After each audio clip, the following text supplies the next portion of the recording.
Now you know that what has happened is that Mumtaz Hussain Qadri smiled as he surrendered to his colleagues after shooting Salman Taseer, the governor of the Punjab, and he shot him dead 26 times on the 4th of January 2011, this year. Many in Pakistan seemed to support Qadri's actions. Others wondered how he'd managed to get a job as a state bodyguard in the carefully screened elite force. Geo TV, the country's most popular channel, reported, and the report has since been confirmed, that Qadri had been kicked out of the special branch after being declared a security risk, that he had requested that he not be fired, but arrested alive if he managed to kill Taseer, and that many in the elite force knew of his plans to kill Salman Taseer. Qadri is on his way to becoming a national hero in Pakistan.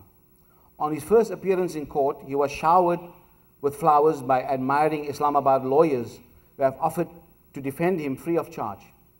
On his way back to prison, the police allowed him to address his supporters and wave to the TV cameras. The funeral of his victim, that is the Governor Salman Taseer, was sparsely attended. A couple of thousand mourners at most. A frightened President Zardari and numerous other politicians did not show up. A group of religious clerics had declared that anyone attending the funeral would be regarded as guilty of blasphemy. Anybody attending the funeral will be guilty of blasphemy. And there goes one of the rules that are nowadays going forth is man radiya bil kufri kufrun, that whoever is satisfied with the unbelief of someone else is himself an unbeliever. This is the kind of, guilt by association gone crazy. No cleric was prepared to lead the funeral prayers of Salman Taseer. The Federal Minister for the Interior, this is the Federal Minister for the Interior, Rahman Malik, a creature of Zardari's, declared that anyone trying to tamper with or amend the blasphemy laws will be dealt with severely. In the New York Times version, he said he would shoot any blasphemer himself. This is the minister currently in Pakistan's Interior Ministry. Salman Taseer's spirited defense of Asia Bibi, a 45-year-old Punjabi Christian peasant who was falsely charged with blasphemy after an argument with two women who accused her of polluting their water by drinking out of the same receptacle, provoked an angry response from religious groups. Many in Taseer's own party felt that Taseer's initiative was mistimed, but in Pakistan, the time is never right for such campaigns. Bibi had already spent 18 months in jail. Her plight had been highlighted by the media. Women had taken to the streets to defend her, and Taseer and another senior politician from Pakistan's People Party, Sherry Rahman, had demanded amendments to the blasphemy laws. They just wanted some amendments that the laws not be abused. 38 other women have been imprisoned under the same law in recent years, and soon after a friendly meeting between Yusuf Gilani, the Prime Minister, and the leader of the supposedly moderate Jamaat-e-Islami, a member of the Jamaat-e-Islami later offered a reward of $10,000 to whoever manages to kill Bibi. Taseer's decision to take up Bibi's case was not made on a whim.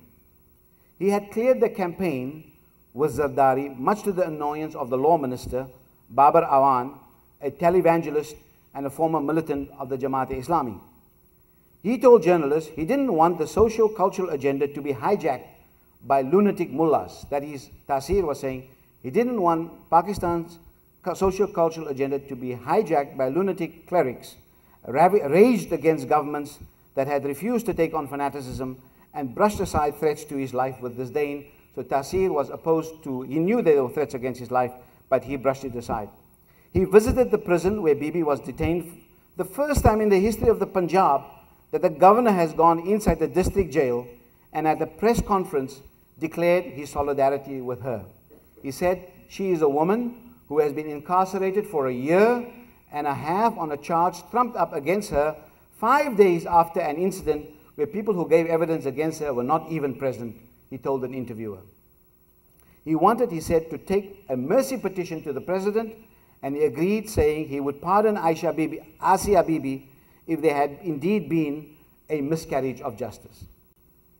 In Pakistan, religious groups across the board are adamant that any amendment to the blasphemy law would be tantamount to undermining Islam and appeasing international lobbies, and especially buckling to the United States and European pressures at the expense of Pakistani and Islamic values. Defenders of the blasphemy laws believe that Islam requires, as a matter of faith, the need to protect the honor and reputation of the Prophet on whom be peace, irrespective of the means that might be used to do that defense.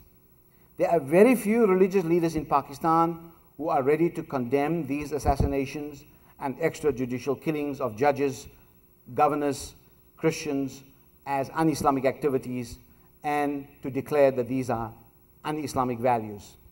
Their silence beckons consent and endorsement to these acts.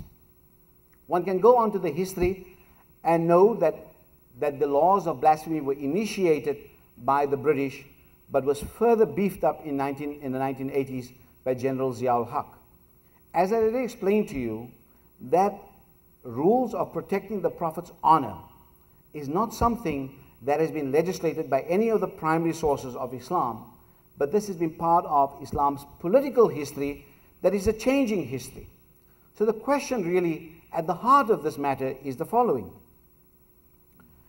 Are Muslims the world over prepared to review a number of issues that are not foundational to their teachings, but are part of a political, cultural history, and that some of these issues can be changed? I don't think any right-thinking Muslim would tolerate insult to his or her Prophet, will not tolerate that.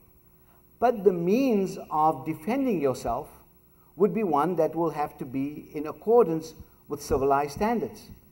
The Quran teaches Muslims civilized standards. The Quran says, "Idfa' billati ahsan, فإذا الذي بينك وبينه عداوة كأنه ولي حميم وما يلقاها إلا الذين صبروا وما يلقاها إلا ذو حظ عظيم."